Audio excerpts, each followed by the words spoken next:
Spoken there. I haven't thought about flying for a long time. I haven't dreamed of that moment when I was alone above the clouds for a long time. I've dreamed of waking up in a room surrounded in blue and green grass for more years than I could dream of remembering. I haven't walked back into the past or scratched on the doors of my origins, where it all came from, since I held up that cape for the last time. Return to Cape Town 10th Year Anniversary Edition is a revised version of Andy N's first poetry book. The book can be purchased from Amazon and it contains numerous additional material. Spoken Label. Hi, it's Andy N from Spoken Label. Thank you today for streaming or downloading another episode of Spoken Label. Spoken Label was originally set up on beginning of 2016 and as of speaking has currently nearly 300 sessions. The full archive is available on Spoken Label bandcamp.com. Although it is available for free for stream and download if you wish, I am always grateful for any sort of kind of donation to enable me to keep the running costs of this podcast going. And enjoy. Take care. Bye bye. Spoken Label. Hi guys, Andy Ed, Spoken Label, back in the house on a Sunday night. I would say it's a sunny day. It's not even snowing all day, and we've had a good couple of inches come down around here today, which makes it. And I've been moaning about it all day to my wife, Amanda. The gentleman who's with me today only lives up the road in Marple.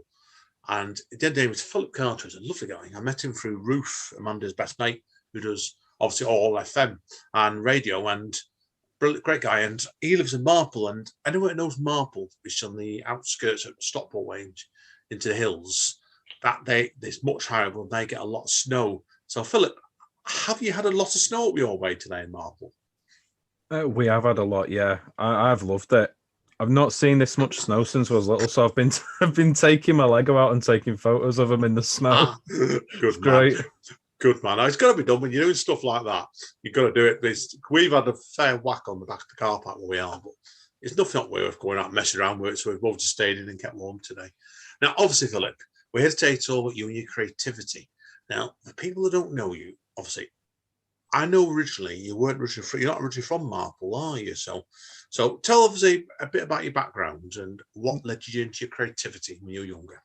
We'll start. Yeah, so I'm originally from Stockport, so Marple's in Stockport, but I was nearer the centre, and I've gradually clawed my way out towards Marple. I'm still going to be scraping, still clawing towards the next destination. My creativity, I started off as a poet when I was about 5 years old, writing poems for my little brother. Wow, 5! Blimey, yeah. that is an early start. And somehow convinced myself that I wasn't ever going to become a writer until I got a degree in writing. And I had to. I remember I went to the pub with one of my tutors, and he got me to recite the poem that I wrote when I was 5 years old, which I'm not going to do now. No, we're not that cruel. Because I drank enough to forget it afterwards. So yeah, I enjoyed forgetting that poem twice over my life. And then I decided inexplicably to become a science fiction author as well. And not just a sci-fi author, but I thought science fiction needs to be funnier. I wanted science fiction to have a sort of dark sense of humour. So I've been trying to mix all three of those things together. Yeah. Of course, interesting. Now, obviously, that being the case, then, is there any writers that first led you down this path then? Wanting to do more comedy sci-fi? Yeah, Frankie Boyle, and watching interviews with David Bowie, because David Bowie had a fantastic sense of humour in interviews. Oh, brilliant guy, yeah. I just thought, he wasn't just a musician, he was somebody who was playing the part of a musician because it was artistically efficient at the time. So if it would have suited him to turn one of his ideas into a chair, I imagine he would have become a carpenter. It's like people see him as a musician, but he was all these other things as well. He was a painter. He organised quite a large art hoax at one point, which I don't know much about, but I know he pretended to be a very famous dead painter for a number of years. Oh yeah, I've read about that. Yeah, I read about that. So he got a lot of stuff done. So that inspires me, and yeah, Frankie Boyle as well, Gary Newman. And I can't name any specific science fiction writers, but I've got a lot of, 1950s books where there's a short story by about 400 different writers all in one book. Wow. Wow. Yeah. I've got my dad's like that. My dad's like he's well into his 80s now, and he loves these big old sci-fi anthologies and also detective ones as well. And I ended up getting a load for him for his birthday a few weeks ago, and yeah, for his Kindle. Oh God, yeah, you can get him. Should look around. Yeah, excellent. Yeah. Now, obviously yourself, then obviously I know today, and you've done one book, and there's another book that's been serialized as well on Wattpad. So obviously, then I think we should really talk about your books first of all today. Then, now obviously your first book then being Who Built the Humans. Now, tell us about this then. So, for Who Built the Humans, at the time I was writing the other book, which I'll talk about after, and it's because I don't really operate on a normal time scale.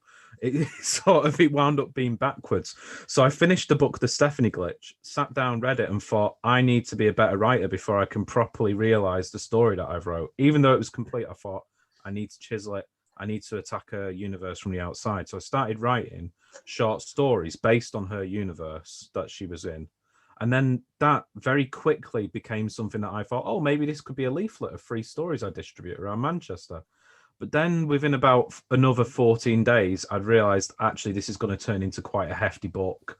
I'll pour all of my resources into that. So it's really, it's like my serious and also satirical approach to the question, who built the humans? So there's 47 short stories in the book, but they all actually come together in subtle ways. So it's also simultaneously a novel, which is weird and very hard. It's nightmarish to advertise to people. Oh, it's an anthology, but it's also a novel.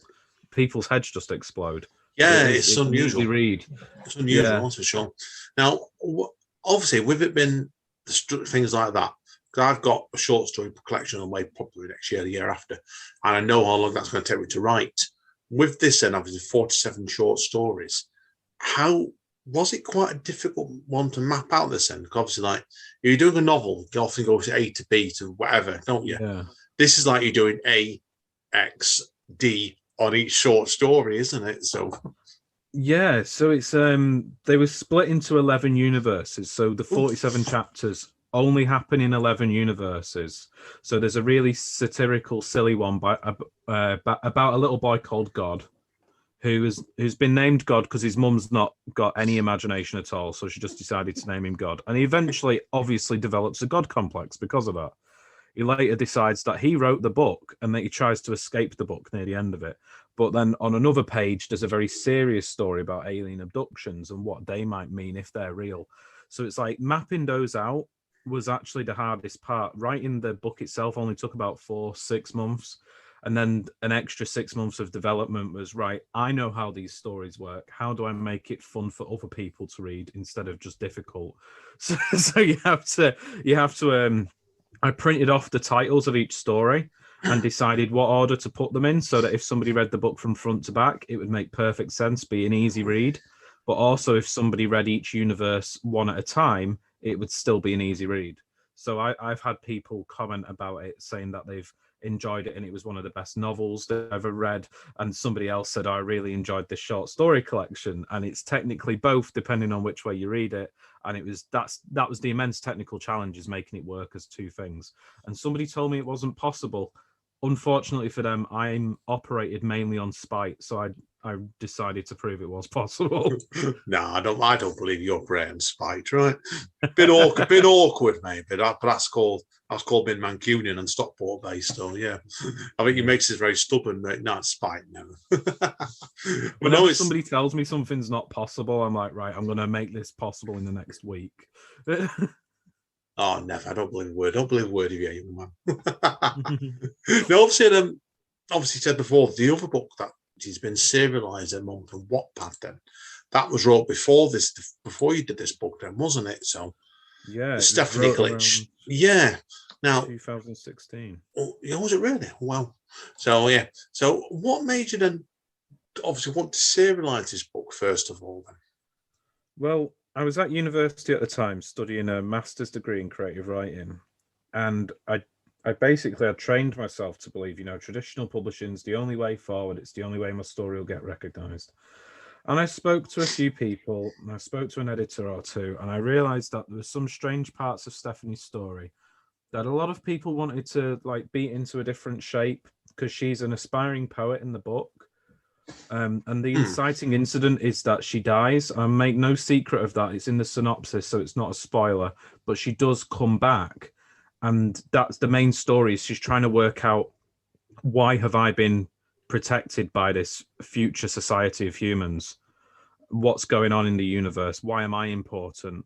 Why did I get to live and everybody else in my universe didn't, kind of thing. So that ties into the multiverse aspect of Who Built the Humans. So for me, the main choice to serialize it was because while she's on that sort of Alice in Wonderland kind of discovery, going from universe to universe, trying to work out who she is, it was quite easy to break the book into those large chunks. But also to get feedback,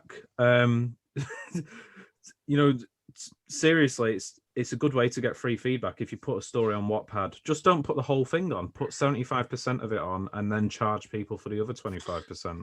Like it. Good man. Good man. Now, obviously, then obviously, like you said, it's obviously, you said that was in 2016. So, so you're obviously now, because obviously this book will be coming out then, basically, won't it, at a later date then, I'm guessing? Is that your plan for the future with this book then, is it? I'm planning for it to come out in hardback, ebook, and maybe audiobook. Audiobook by July 2022. Oh, yeah. It's basically finished now. The only reason I'm a bit slow with uploading the chapters online is that sometimes I'll change my mind about a little bit of dialogue. But yeah, it's basically finished. I mean, I technically finished it in 2016, but I wasn't a fan of how it was written. So yeah, I've been rewriting it from scratch since.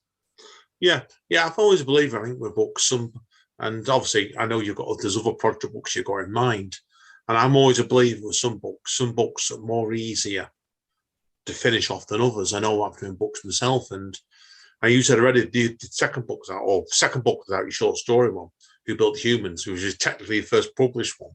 That was wrote much quicker. So did you find then, obviously with that first book that has been serialized, when you got to doing your short story book, it was a different process altogether for you, really, wasn't it? Yeah, it was very refreshing, because for a few years I've been not so much stuck on the Stephanie glitch, but I wanted her to come across a certain way, and I realized that I'd sort of written myself into a corner, and I wanted to know more about her and more about the end to the book, because the end is pretty weird for the Stephanie glitch. I'm not going to spoil it, but I thought I'm going to need a few years away from this to go back and look at it objectively to see if I've not made any mistakes. Like continuity errors, that kind of thing. So I had a friend edit it as well. So yeah, writing Who Built the Humans was an entirely different process, because it was very easy at first. And then when I realized some of the stories would link up together, I thought, actually, this could become a novel as well. So it came across as a short story collection where characters and concepts would jump between universes, and that's how they were tied together. So it felt like a more organic process than rewriting a novel from scratch. Yeah, definitely. I can believe it. I think it does it, son. I always believe when you've got your first book out of the way, whether you publish it or not, the second one is a different beast. And I intended, well, in my case, it wasn't, but it's usually a lot easier to write. And then obviously when you move more ahead of yourself, then it becomes even easier, definitely so. Now, we'll come on to, I know you've got other books in mind. You've been hinting at them already to me. So we'll come on to that in a moment. But there's a few, what I like about you, Philip, is the fact that you've got quite a few, you do quite a few bits and pieces. I want to ask you about these first of all as well. I know you're running your own podcast at the moment as well, aren't you? Paisley Print Author. Now, yeah, that's a lot of fun. Oh, I love podcasting. People can guess me, because when I like doing this one, I like doing my own by myself sometimes as well. So tell us about what made you want to do your own podcast. Well, I have to thank my American followers on Instagram for that. Repeatedly, it got to a point where it was like once a week somebody would message me and say, "Oh my God, I love your voice. You should do a podcast." or do like a relaxation thing. You know, that ASMR audio therapy that people do on YouTube where they just listen to people talking. So I got told to do that, and I thought, you know what, I'm going to give it a go. And I've got like hundreds of poems that I could read out. I've basically got material that I could use for years. And some of them, they sound good on a podcast, but I don't think they're good enough to be printed into a book. So it's nice that they fill that kind of thing, because like the shape of a story or a poem changes where I want to put it. So some stuff I would only publish as an ebook, some stuff I'd put in print. So yeah, it's just a manifestation of that creative process. Some stuff just works better in an audio format. Yeah, no, I've got poems like that and short stories as well. Some are designed to be performed, and it's the difference been just performed and just read. Sometimes you do get some like good crossovers, but I know what you mean completely with that. Oh, good stuff, mate. Good stuff. So that definitely. So on your podcast, then obviously, do you have any set mind when you actually put episodes up, or is it as and when all the time? Basically, is it for you? I've been trying to do it once a week. You've probably noticed that there's been a break of a few weeks as like the Hubert the Human stuff has sort of taken off and taken up a load of my time. So I'm working on my time management at the moment. So like I'd spent, instead of doing it 1 week, I wound up just designing a new set of bookmarks to send to people. But yeah, I'm hoping to get back into it once a week, having guests on. And the general formula for that is going to be, I'll find like a science article and then invite a guest, and we can argue about what the implications of this science article are for humanity. Yeah, cool. Now, obviously, if people want to get in contact with you regarding the podcast, and we'll give you contact details out in a bit, what sort of guest are you looking for this podcast? Anyone really. Ideally, I mean, if I was going to be picky, I'd quite like to talk to anybody who's ever been called a conspiracy theorist, because you know, you're just going to be fun to talk to, even if I disagree with you. We can get along. I know a few people who do that, and I probably refer you to a couple. People who may or may not have been abducted by aliens. The aliens who have abducted those people. Ideally people with a sense of humour, because I will poke fun at everything. Best way to be, mate. That's what I do. It needs to be bounced back, because as a writer, you've got to keep your ego in check. So I'd need to have guests who could say, actually, no, shut up. I'm talking now. Ooh. Virtual punch up, as I would say. Yeah. Well, it's entertaining, isn't it? And completely. I mean, anyone might have guessed in me. It's ironic, actually. My writing, I'm dead right. My writing, you're the same, Philip. I know straight away. My writing is probably the only serious thing about me. Everything else, I'm one of the most unserious people going. Oh yeah, which is the best way to be. We don't crack us otherwise. So right, okay. On otherwise, then, I know as well. Obviously, you've got. I want to ask you about. I'm trying to find it now. I came across a blog that you're doing as well. I can't seem to find the page now. That's it there. You're Paisley print author.substack.com. So tell us a bit about that next then, where the idea for this came from. Oh, good. You found the only blog that I still use. That's convenient. Well, if you're not using it, you've only just stopped using it, because the last post is the 21st of November. No, yeah. I really enjoy Substack. For a number of years, maybe about 10 years now, I've been looking for somewhere to blog, and I've tried Blogger, Blogspot, Patreon, and I've just not really gelled with them. But yeah, Substack's good. It's no one I've heard of Substack before, I must admit. It's really good. There's like a monetization option for it, but I'm just not interested. I like just saying stuff to people for free.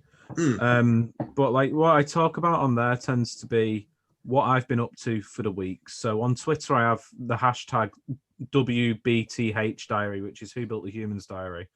I'm trying within 365 days to basically, quote unquote, make it in America. I'm on about day 170 at the moment. I've not yet been to America, but it's going okay so far. So I'm doing that, and basically the Substack is a longer version of that. So I'll be telling people, you know, what I've learned from my degrees in creative writing, sort of getting into a bit of online teaching, you know, how to add foreshadowing into a story, how to add extra details to characters without just listing them. Because I know a lot of like amateur and beginner writers, when you start off, you think, right, so my character likes lemons and she likes oranges. So it's like, Julia likes lemons and oranges, and she has long hair, and she has big legs, and she lives in a house, and the house has 4 bedrooms, and it goes on like that for about 50 pages, and nobody cares. But my advice for that would then be you get those details and you sort of scatter them throughout the story. So it's like there's writing advice, which is quite basic but useful for a lot of people, really, and then there's jokes on top of that as well. So if I'm trying out like a new joke or a new poem, it'll be on there, the first draft, for people to beat into shape and comment on, and trying to start debates as well, because you can make discussion posts where people can just see it in their inbox and comment, which I think is really enjoyable. So I'll be asking people questions about stuff on there too. No, cool. It does. I've reading your blog before. No, very informative. I find it very fun blog indeed. So, right, the one thing that caught me out before about you was, and we could link this into your plans, what you got planned next, really, because I know it surprised me when I found this one out. So I was doing my research about you and Comic Con 2022. Oh yeah. Tell us about that then. So, my publishing company that I've published Who Built the Humans under is called Half Planet Press. And by the time this podcast goes out, I'll have signed the first publishing contract with somebody who isn't just me in disguise. So as we've got another author on board and not me in a dress, which has happened previously. I won't say which publisher and which pen name that was, but one of them is me. But yeah, Half Planet Press, I thought we need a bookstore. I want to make a physical bookstore. Where's the best place to sell science fiction? Where do all the nerds go? Comic-Con. So I've booked a table at Comic-Con next year. And we'll be selling science fiction memorabilia, sci-fi books, vintage paperbacks. And by vintage, I mean pre-1970s science fiction and fantasy paperbacks. Fantastic. I love the old sci-fi. Yeah. I'm of the generation that grew up. God, I grew up reading a lot of that stuff on as well. I'm nearly 50. Back in the early 80s and late 70s, I grew up, I was reading all of it, and some of it you won't get away with writing nowadays, that's for sure. Well, I'll try my best. Oh, good luck. That's all I'm going to say, mate. No, brilliant. Now, obviously, like I said, with Comic Con.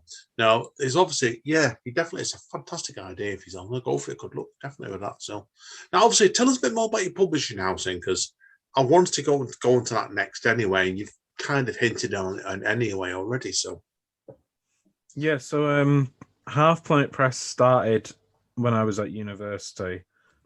Because I realised that a lot of the people that I was working with were very talented, but they were becoming a bit disenfranchised with, traditional publishing, sending stuff to the big publishing houses, and to people who are more risk averse, people who are more like into marketing than writing. Typically, they will want books which are similar to the one which was recently a bestseller.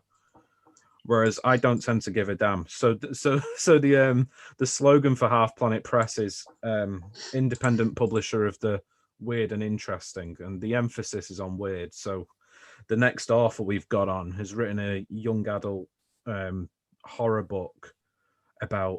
You know what? I can't spoil that much because of the way the contract is at the moment. But there's some trees in it, and the trees might be evil. But I can't confirm whether or not the trees are evil.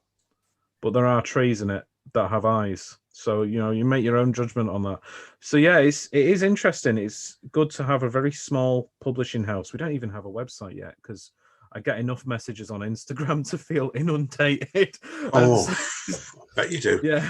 So people have said, why don't you have a website? I was like, because I can't have everybody in India and France messaging me. Maybe just half of them. It's very strange because I thought I was relatively unknown, but people just appear in your inbox, don't they? Oh, blimey. I know somebody, and I'm not going to name them, that's actually was living in the next town up from you. So, should we say, and I know when she started her publishing house off, she got so much random stuff come through, you wouldn't believe it. And that was within the first 2-3 days setting the website up. And we stated quite clearly what you want. People don't listen to you as well. So, no, I mean, my trick, and I recommend this to any very small presses, is I said not open for submissions on Instagram. Yeah, well, that doesn't stop people. Yeah, that's the reason I'm publishing the author I'm publishing now, is because she read that and she messaged me anyway. And she was like, do you want to just check out my story? And she wasn't looking for publication, but I loved the story. So I thought, okay, I guess we are open for submissions for you and you only. No, yeah, no, I agree with you there, mate. No, good stuff, mate, with that, definitely. So now, obviously, I don't know how much you could actually say on in a public forum, but tell us about what plans you can reveal otherwise for your press at the moment, even in the next year, because I know, and obviously I've not got names on these. I know you've got other books in mind at the moment, haven't you, as well? Yeah, I'll be publishing a few poets. I've not found them yet, but I know people are interested. But I'll be publishing a few of my own poetry books first. That's typically just so I can test it out. So if I make any terrible errors, nobody else has to suffer for it. Which is why I published Who Built the Humans first, because I thought if I mess this up, I don't owe anybody any money apart from myself. So yeah, I'll be testing poetry out, and in the distant future, I'd like to get a recording studio so we can do audiobooks, that kind of thing. Somebody was talking to me the other week about setting up a sort of joint mixed media thing, like a record label, which would be really cool. So yeah, there's a lot of plans floating around in the air. I've not harpooned any of them yet. I don't know which one to pick. Oh, good luck, mate. Definitely. You're that sort of guy. That's why I want to talk to you today, really, because we're quite similar. Both sense of both got our fingers in an awful lot of pies at the moment as well, and that's why sometimes it's where the lay of the land goes next. Sometimes, doesn't it? Really. So I get it. No, good luck, mate. Definitely with that. So I look forward to hearing what plans you've got for the future in that one. Definitely. So now. Well, that's pretty well covered all my questions today anyway. But the last thing I want to touch on you today is about Lego, because you touched on this before, and I can see it on your several bits of your media, shall we say, about your love of Lego. So tell us a bit about that then to conclude before we go into all the links and stuff. Yeah, because you've got me on the webcam right now in the past, according to the listeners. And then we'll see it in the background. All my There's loads of Lego in the background, yeah. That's why I want to talk about your love of Lego, because I know it's in your website as well. So yeah, I've loved Lego since I was a little kid. Like, one of the first things I remember doing that my parents were like really proud of is I watched the Discovery Channel documentary when I was like 8 years old, and there was a robot hand. So somebody had like a prosthetic hand, and I went upstairs and just built a replica out of Lego that worked. Wow. And my parents were like, "How have you managed that?" And like, I must have had a head injury since, because I don't know if I could do it now. But yeah, I really enjoy playing with Lego. It's a great way to keep your creativity going. And I did briefly, like, on the Half Planet Press Etsy store, I sell digital instructions for Lego things that I've designed. That keeps me going as well, because people are really keen on those. On Instagram, my alternate persona is called Grumble Bricks, and I'm like a mini celebrity on the Lego Instagram, which happened almost overnight, and it's very strange. I'm still not used to it. I only check up on it every few days, and it's like 8 messages. I'm like, "Oh, I'm so sorry, I can't reply to everyone." It's a very weird thing. I wish I had more time for it. But yeah, it's great. Like today, this morning, I went out in the snow, was taking pictures of them. It's always good to take a picture of Lego in the snow. I think a lot of people, they put too much emphasis on trying to grow up, and what they really mean is, I'm going to become as boring as possible and then resent my life partner. So I just decided to be single and have a load of Lego and be happier than most people. Good man. Well, I was a good man, definitely. Right, I know. We'll let you then do the hard sell, mate. So I've already got a ton of links of yours when I was researching. But if people want to find out more about you, where do you recommend them most of all? I recommend the Paisley Print Author Substack page, because that's where I talk the most crap, some of which is good to read, I imagine. People are enjoying it so far. And my Instagram, Paisley Print Author. And the Anchor FM, which might change its name, but is presently called Paisley Print Author. I was thinking, because a lot of people are telling me that I'm the brand. People were saying you should just call it Phillip Carter's podcast, or Phillip Carter Argues with Strangers on the Internet, and you can listen to it.com. Oh, I think that's a great idea for a podcast title. That. I really think you get some of that one, mate. Phillip Carter argues with. Yeah, I think that's a great idea, that one. Yeah, like Joe Rogan, but just a bit more spicy. Just straight up start on people. So why are you on this podcast? Why have you deemed yourself worthy? Oh, that'd be like me doing a podcast called Andy N Talk Shit With, and I've got. Oh, brilliant, mate! What we'll do then, Philip? We'll conclude it part one now. Let you get composed, mate. I'm going to read a few pieces out of this in the second half, but thank you for this first part, mate. It's been tremendous fun.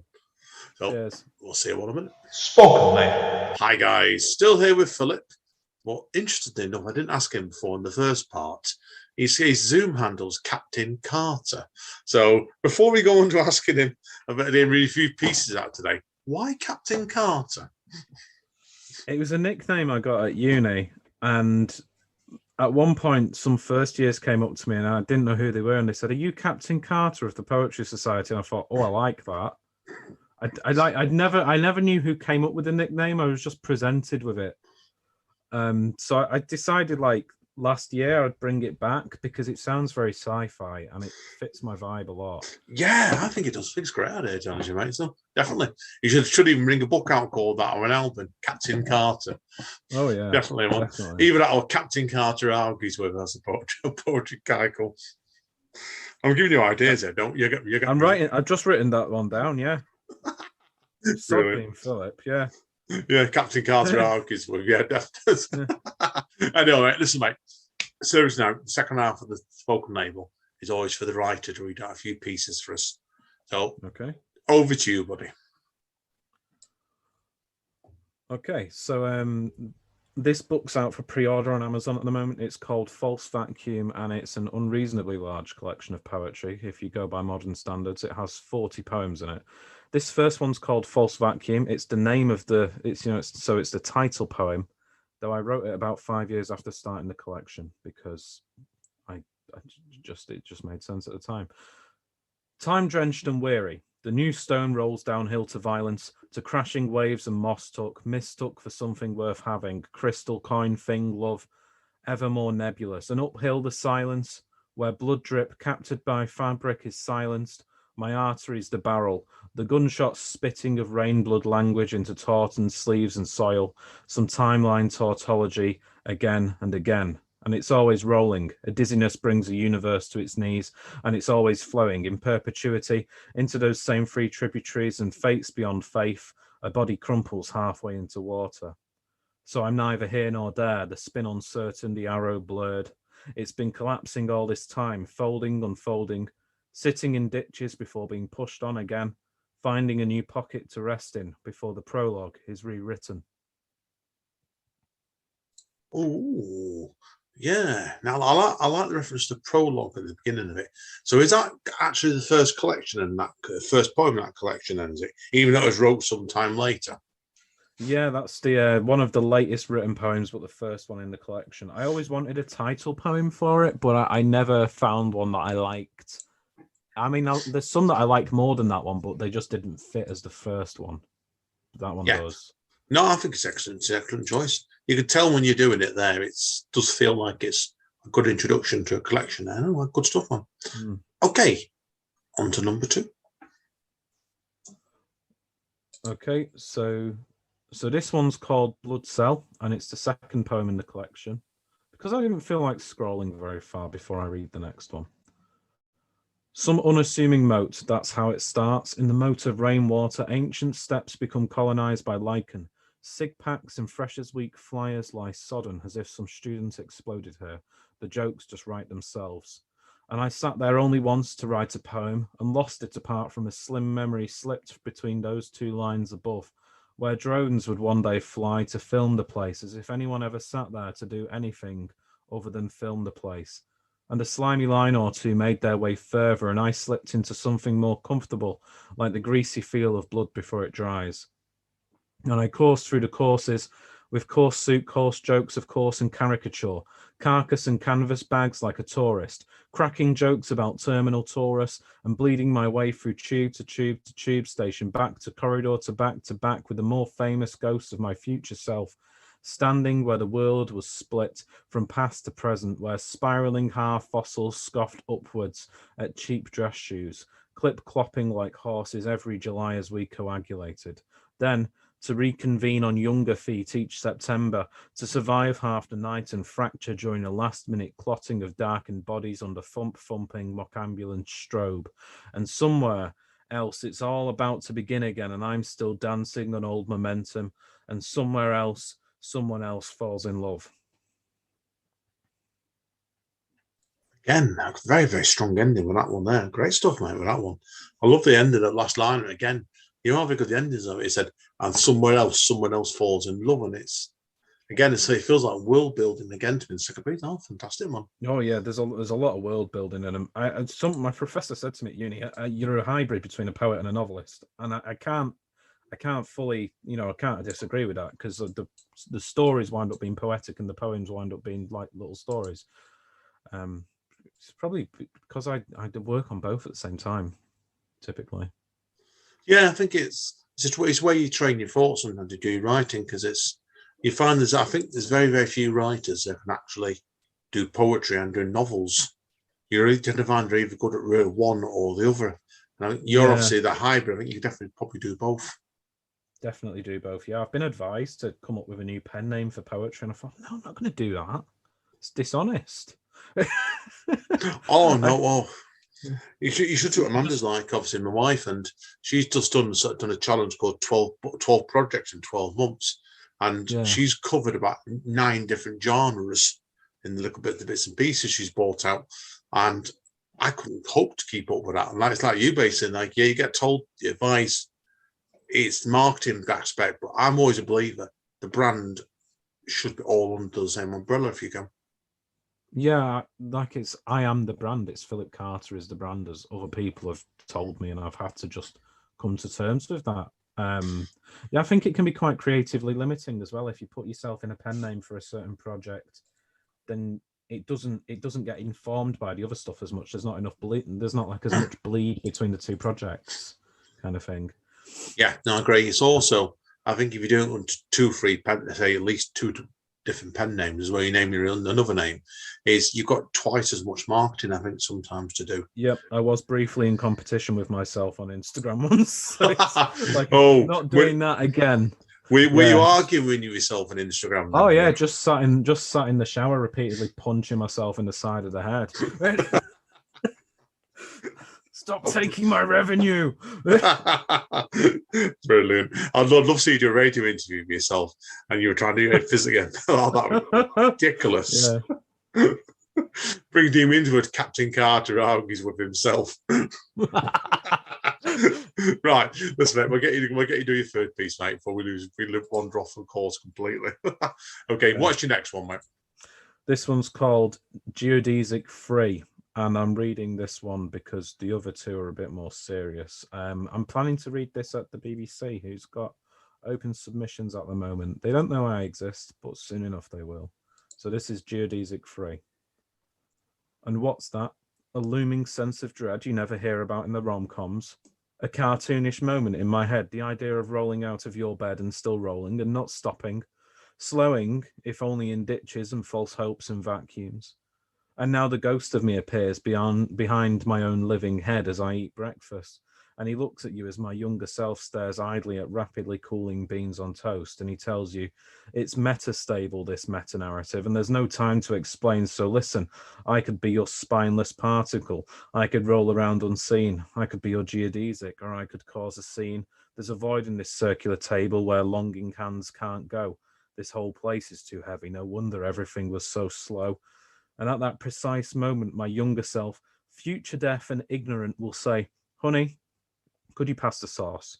And my future ghost will vanish like edited foreshadowing or the lingering smoke at your front door, his style snuffed out before it starts, his return to rhyme only a fleeting embrace of nostalgia at a bus station, a dimly remembered fondness 10 years hence. Like a midlife crisis for someone with a very low life expectancy. And it's all over before it starts. The time traveler falls back home. The alien falls out of love. Ooh. I look forward to hearing the BBC's reaction to that one. It's one of my favourite ones. I love it. I like it as well. I like it as well. It's basically like, what if you're about to break up with someone, but your future self comes back and goes, no, don't do it! You fool! What? So So what you can do is this can be your next podcast. Then Captain Carter goes back in time to argue with himself. Yeah, it's 2 or 3 of me just stuffed in the same room having a very increasingly confusing argument. Yeah. Oh no. Let's move on. Okay, right. We're on to your big finale, Muddy, now. So what's your fourth and last piece called, mate? I have not yet decided because I don't know me. You know me, I like improv. I'm not going to make this one up on the spot, but I am going to decide which one. So I'm just I've got a document with all of the poems, and it's like 270 pages. Which one's good? Oh, so I'm going to try to avoid swearing, but I'm in the funny poetry collection now, so that's going to be quite difficult. Here's one: Universal Slam Poem. And this is a slam poem for everybody that I dislike, that's been written specifically tailored so that I could read it to all of them without having to put much energy into making a diss track for each of them specifically. That's why it exists. And it's called Universal Slam Poem. Like a TV psychic, you remind me of death. Like a weirdo on the bus, you have me holding my breath. Like a hero's sidekick, there's no use for you, apart from dressing like an idiot and dying in part 2. Like a Doctor Who Dalek, your appeal is debated, but I cannot wait to see you exterminated. Like a game show host, your face hurts my eyes, and I'll take your death as a consolation prize. Like a full moon, you are cold and distant. Like a dripping tap, you're meek and persistent. Like a crap pound shop toy, you are always unbroken, and all of your poems really are best unspoken. Like a bad night out, you're filled with regret, but no amount of cider can make me forget the kind of face that makes me itch, the scraping voice that makes me twitch, the kind of crap you cannot flush, the kind of fox that joins the hunt. To put it lightly, I'd call you thrush. You utter debilitating, irritating beep sound effect. I like it, yeah. I think sometimes, yeah, definitely that one there. It's basically, it's a good, but you don't necessarily always need to use the swear word at the end of it. But do what you did there. I think it's just effective. Oh, tremendous, mate. It's there in print. It's there in print. So if anybody wants to read that 4-letter word, yeah, I think people on Amazon for pre-order. I think people can probably guess what the last four letter word is. I think actually, you know, if I had the capacity for it, I'd make the last word on the next page, and I'd have the book like a pop-up, so you'd open the book, it'd just jump at your face. Either that, or it automatically comes out as an audio word. It screams it out audio to you like a little microphone on the back of the book. Just put a QR code in the book, and when you scan it, it's just me screaming. Yeah, various unprintable words in spoken life. Yeah. Anyway, Philip, thank you today, mate. It's been an absolute superb pleasure, mate. I knew we'd have a good laugh today, and I hope everybody else enjoyed it, mate. So thank you again, mate. It's been a pleasure. Cheers. Thanks for having me on. Hang around as always, mate. So I do need to speak to you off, mate, to clarify a couple bits and pieces before we wrap up for tonight. But as always, guys and girls, particularly if you got snow when this gets released, stay safe and stay over. And we'll see you all next time. Spoken, mate.